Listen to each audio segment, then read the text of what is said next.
With the increase in popularity of streaming services, as well as people's attention spans for new content getting shorter and shorter, artists have had to change up their album rollouts.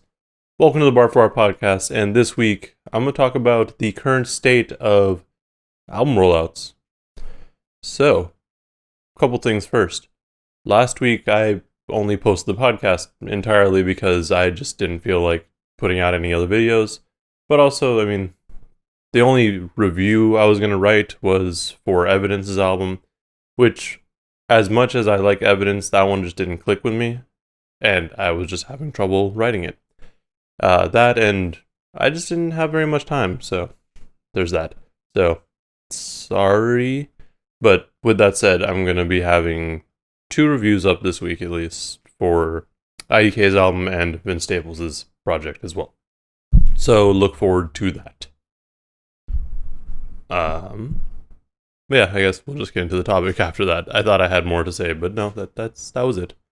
So we're in this, I guess, weird age where we constantly want to have some sort of stimulus. Like, we check our phones constantly. We keep looking for the next new thing. And that's not limited to just like basic entertainment. That's like with music as well. Like, I guess the more common one for most people, I'd say, is TV shows. Like, we always are looking forward to the next show or the next season.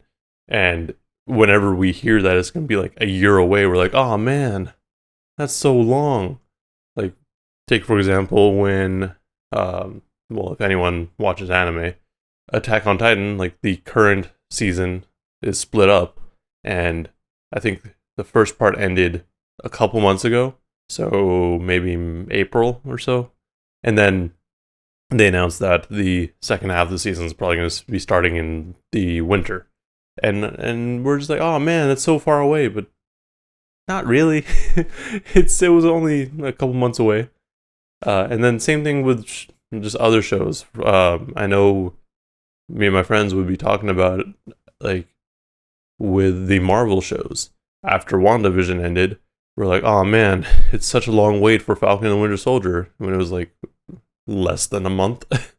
So we're in this weird place where we just keep wanting to basically have something to look forward to, but also we keep wanting just stuff, you know?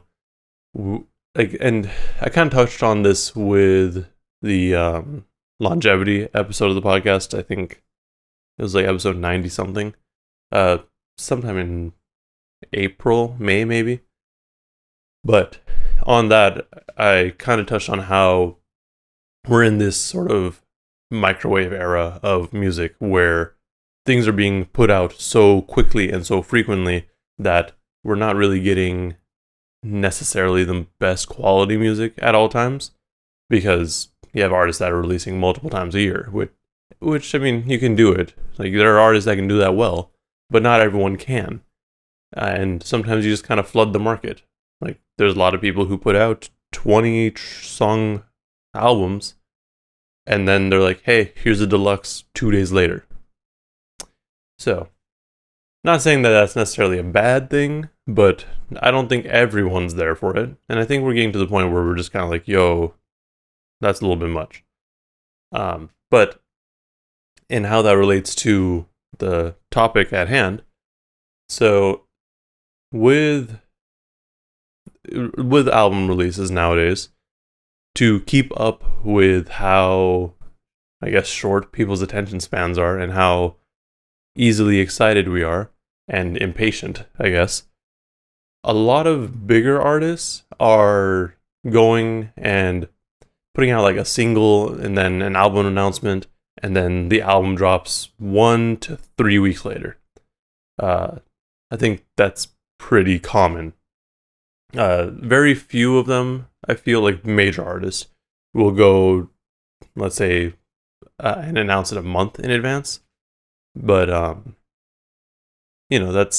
that seems to be what a lot of people are doing nowadays.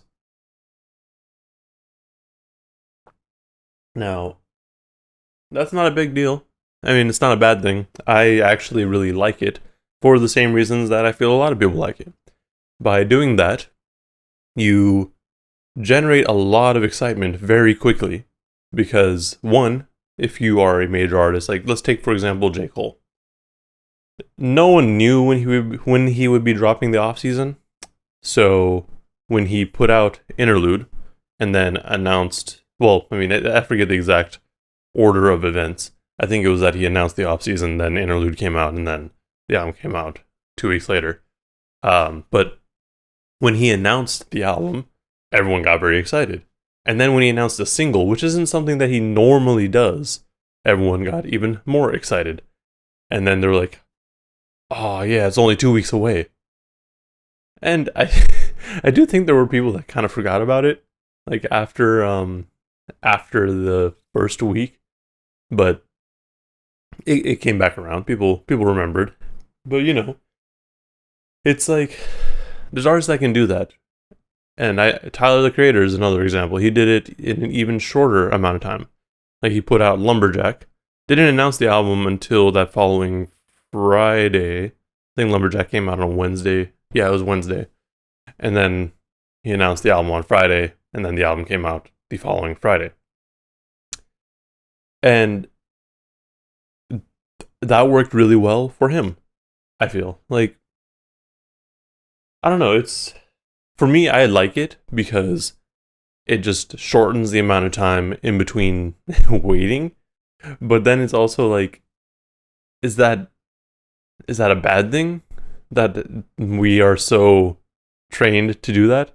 Like, we're just so like, oh my god, they announced the album and it's here already. Like, because then we have other artists, like, for example, Evidence, like I mentioned, or I brought his name up earlier. He announced his album months ago. Like, the song Better You, the first single for the album, came out, I want to say in May, and then the album dropped near the end of June. Actually, let me pull it up real quick. But that's... I felt like it was actually longer. Let me take a look.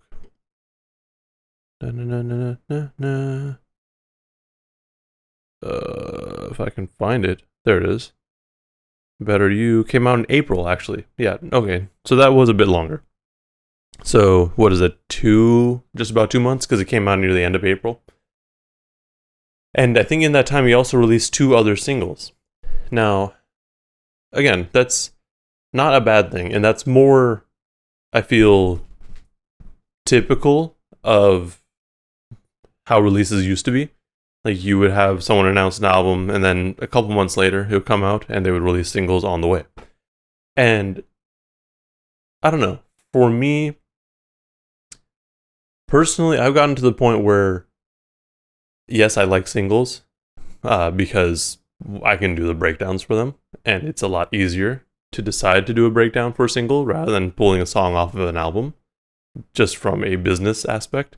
But I also, like, from a music listener aspect, I don't want to hear a bunch of singles for an album, because if it's a shorter album, I will have listened to most of the album already.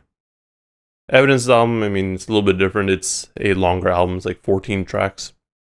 Actually, that's not even that long, but having released 3 singles, it was, like, that's the only reason I didn't listen to the other 2 singles. I'm like, I don't really want to spoil the album for myself. And that's the same thing with Lil Sims.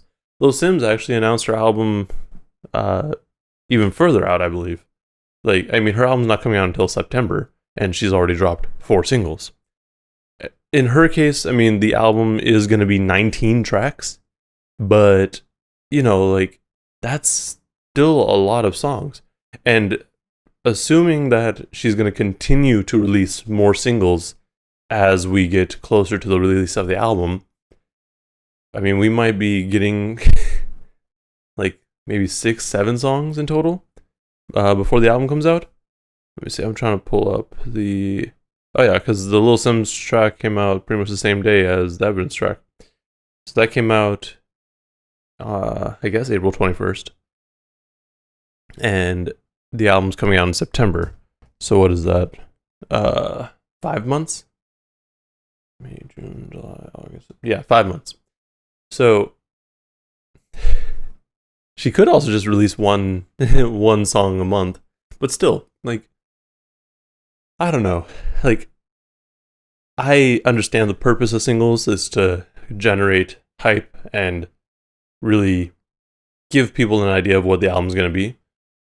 But also, it's like when you put out so many singles for an album, for me, from again, a listening aspect, I'm like, I don't really want to, I guess, spoil the album for myself.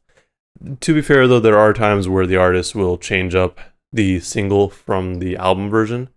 I always bring up this song, I mean, Swimming Pools. Like, the single version is shorter versus the album version. Like, the album version is quite a bit longer. There's an extra verse. So, there are exceptions, but to me, I feel like most of the time that's not the case. Like, most of the time it's just the same song. And I don't know. Like, I guess that's just preference. I don't want to have listened to a lot of the album before it has come out, because for most people, like, the album, like, the sequencing of the album is very important, like, for the artist. So for them to decide, like, yes, this song in the middle that is super important, I'm gonna have that as a single, and it won't make any sense out of context, but in the album it's gonna make perfect sense. For them to release that song, it's a little bit weird to me.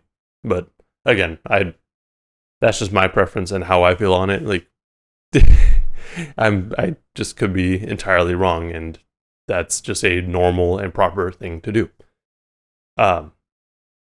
Going further into this, because there's different ways to roll out an album now. Like, you have the super short rollout and then the extended rollout.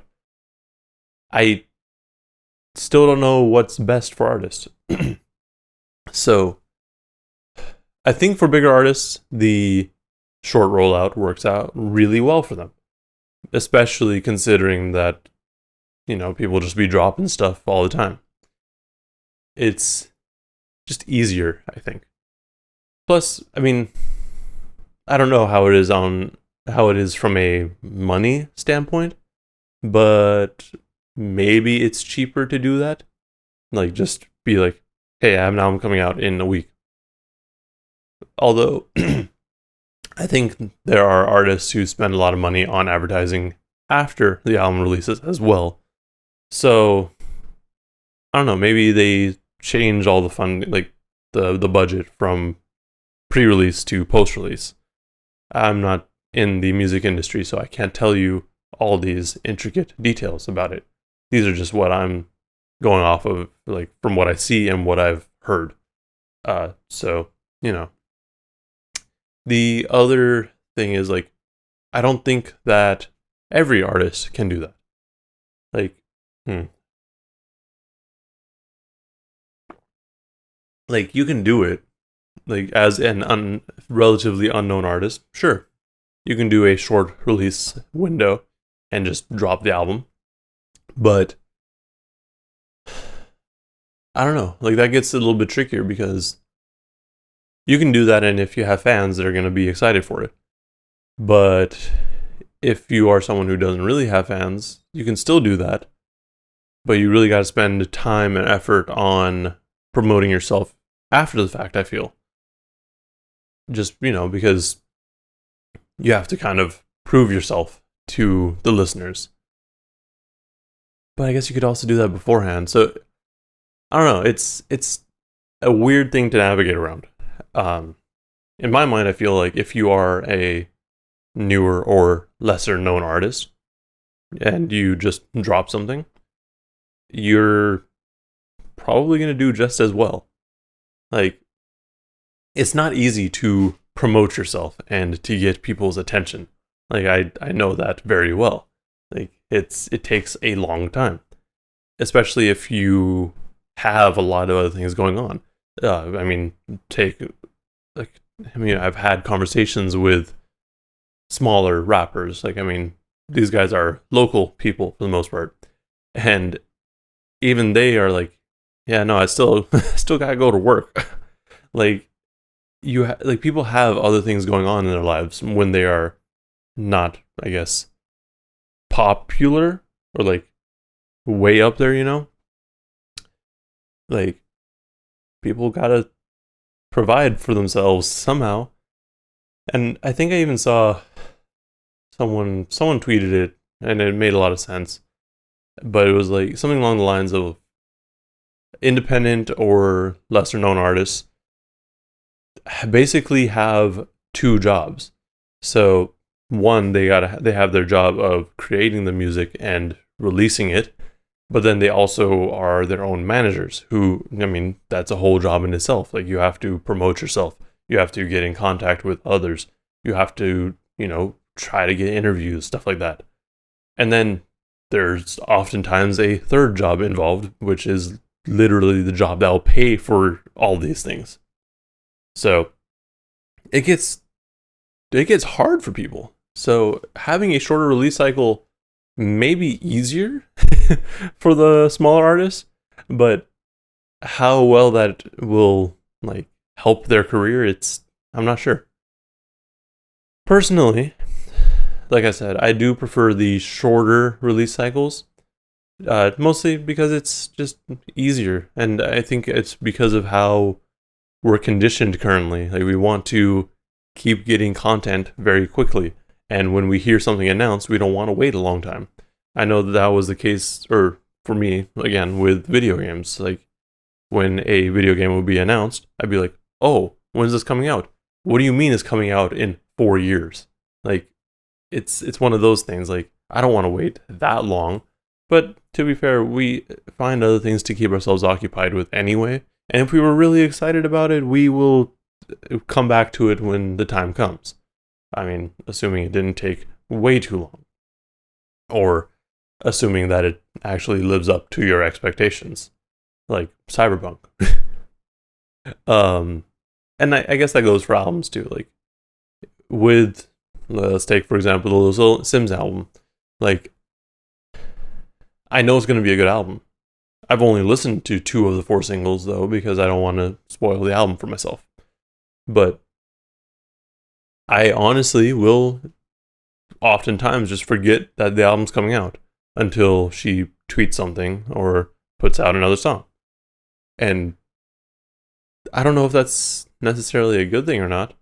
But again, like the other thing is when it gets closer to the release date, artists are going to ramp up their promotion too. So there's a lot of intricacies with album rollouts that I'm just not very privy to. And if I was able to speak to someone who had this experience more so, I mean, like the various options or the various release types, I feel like that'd be really interesting. But yeah, like the current state is most people, I feel, just want to put their album out and do the shorter style promotion. Because I guess artists are just like us as well, and they get impatient and just want to put shit out. I think that's what J. Cole was saying too when he was getting ready for the off season, like he was like, I was just ready to drop it, but here's a single first. Like, I get it. He was like, I have this done, here, take it.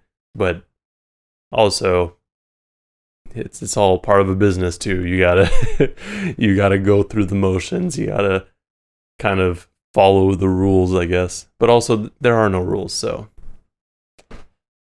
it gets weird. Yeah, that's all I've got to ramble about for now, I guess, regarding this topic. Let me pull up some of the news things that happened, because there's a bunch of random things that have been happening. Let's start off with releases for this past week. Major ones being Vince Staples and IDK. Vince Staples dropped the Vince Staples album, and IDK dropped You See for Yourself. Sylvan LeCue also dropped Young Sylvan episode 3, which is supposed to be the third and final in this series, and I think is going to lead into an actual album. So that's exciting. I don't know that I'm going to review Young Sylvan. Like, I thought about doing them all together, like all three of them, but for me, whenever I make a video or if I do a review, it's generally on something that I'm really excited about or I'm more interested in. So for me, I like Sylvan, but this album or these EPs just didn't really click with me as much. And I think it's just like he's just trying something different here. Like it's more, I guess, trap influenced. I hate saying that, but the beats are definitely leaning more into that.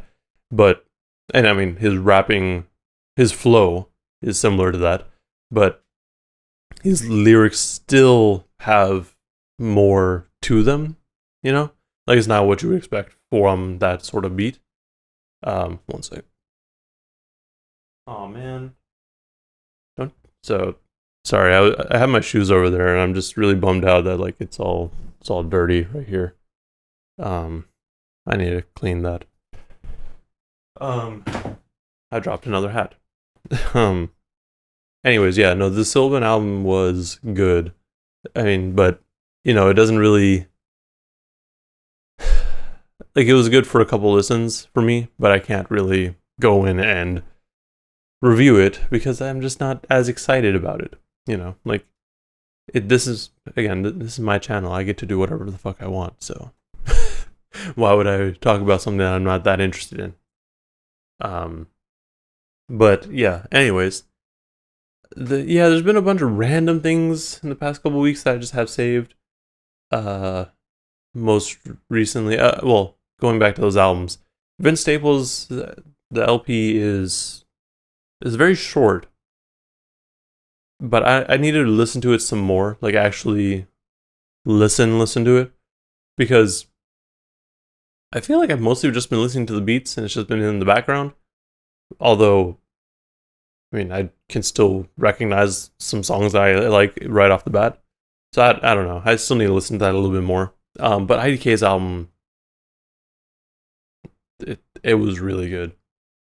Yeah, I'm gonna have a lot of things to say about it, I feel. I'll try to keep it short though. It was a really good album though. He touched on a lot of stuff. If you haven't seen his post that he put up prior to the album release, where he talks about basically the album and why he touched on these things that he touched on in the album, definitely check that. I'll also mention it when I'm doing the review, but it makes the album make a lot more sense. Yeah, I'll just kind of leave it at that. Other things that happened, I mean, I guess St. John got into an altercation with Uzi. So I guess St. John was trying to do some work with Uzi's ex, like, just, regular business things. Uzi saw them together and reacted inappropriately. So there was that.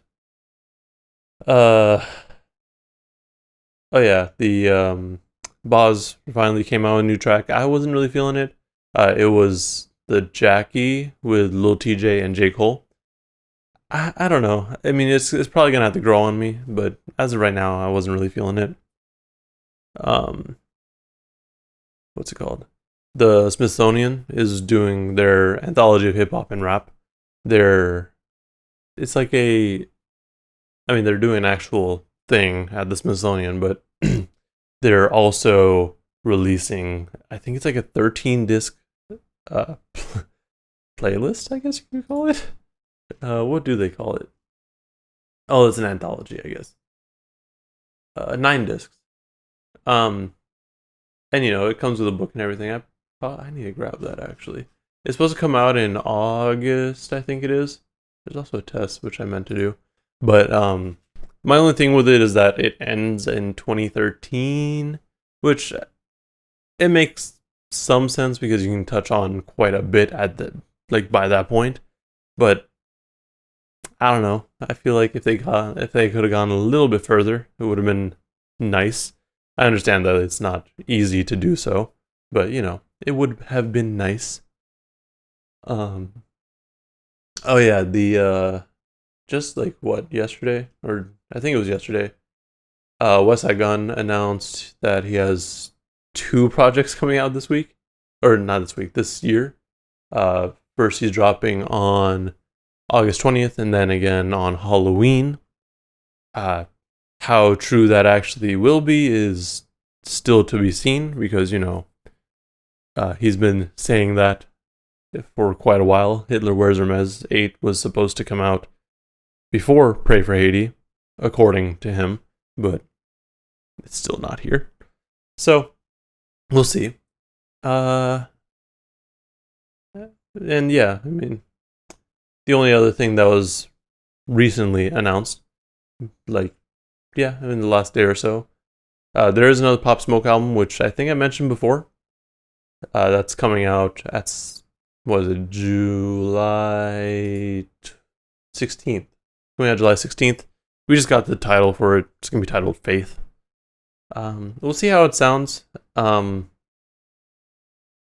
I'm interested because Shoot for the Stars, Aim for the Moon was really good, in my opinion. So we'll see whatever is, I guess, left over. I mean, that's what I presume this album's going to be. I hope it's not going to be like those X albums where they just throw on a bunch of features and just use snippets and leftover verses.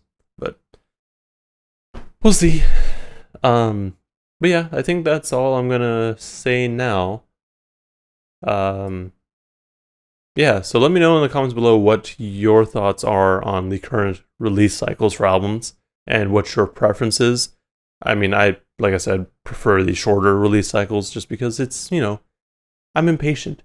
But that's not the case for everyone. Also, I mean, I forgot to mention, but people just drop albums at random, but that's very rare and it does not always work for people. But that's besides the point now. That's not really a rollout in my mind. But yeah, let me know what y'all think. Also, remember to like and subscribe if you want to see more content and ramblings like this. Thank you for watching, thank you for listening, and please stay safe out there.